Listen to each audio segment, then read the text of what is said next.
रक्षा क्षेत्र में भारत को बड़ी सफलता मिली है। एंटी टैंक गाइडेड मिसाइल की सफल टेस्टिंग की गई। थर्ड जनरेशन की man portable anti tank guided missile की टेस्टिंग सफल रही। Defence research and development lab ने एंटी टैंक गाइडेड मिसाइल को बनाया है। ये तस्वीरें पाकिस्तान और चीन को जरूर देखनी चाहिए, क्योंकि भारत अब अपनी लगातार टेक्नोलॉजीज को अपग्रेड कर रहा है और इन सब के बीच में एंटी टैंक गाइडेड मिसाइल का सफल परीक्षण किया गया। रक्षा क्षेत्र में भारत के हाथ की बहुत बड़ी सफलता लगी है।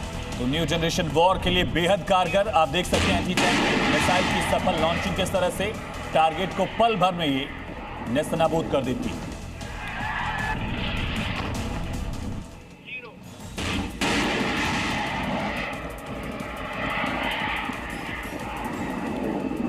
देश के मुसलमानों को गजा के मुसलमानों से सीखना चाहिए। क्या सीखना चाहिए बताएंगे आपको दरअसल। दरअसल ये बातें बता रहे हैं एमआईएम के असदुद्दीन ओवैसी। उन्होंने पूरे विस्तार से समझाया। जो दलीलें दी गई उसे सुनकर साफ हो जाएगा कि ओवैसी बीएमसी चुनाव कैंपेन के दौरान किस हद तक जा सकते हैं।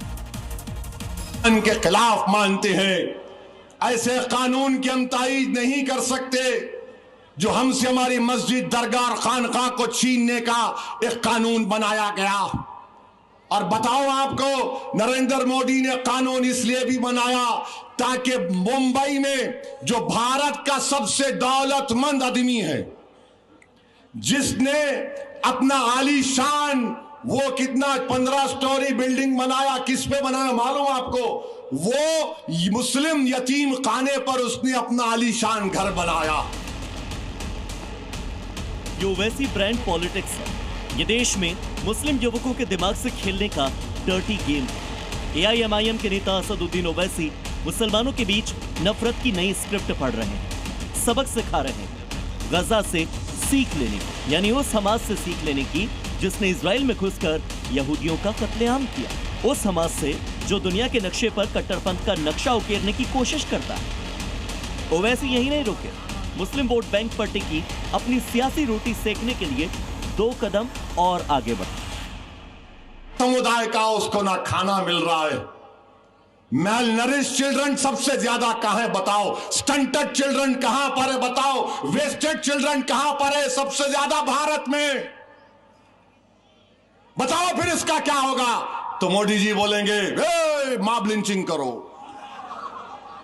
मारो इसको, इसके कपड़े पे बोलो। असल में ओवैसी की पार्टी मुंबई नगर पालिका चुनाव लड़ रही है और मुंबई में ओवैसी को उम्मीद है कि उनकी पार्टी को मुस्लिम वोट मिलेगा। लेकिन इसकी पहली शर्त है भाईजान भड़के और ओवैसी की बातों को सीने से लगाकर उनकी पार्टी को जिताएं। यही वजह है कि ओवैसी इसके पहले देश में बुर्के वाली पीएम के बनने का ऐलान करते हैं। पाकिस्तान के संविधान में लिखा हुआ है कि सिर्फ एक ही मजहब का आदमी पाकिस्तान का प्राइम मिनिस्टर या सदर बन सकता है। बाबा साहिब अंबेडकर का जो संविधान है वो ये कह सकता है कि कोई भी भारत का नागरिक वजीर आजम बन सकता है, सदर जमहूरिया बन सकता है, चीफ मिनिस्टर बन सकता है, मेयर बन सकता है।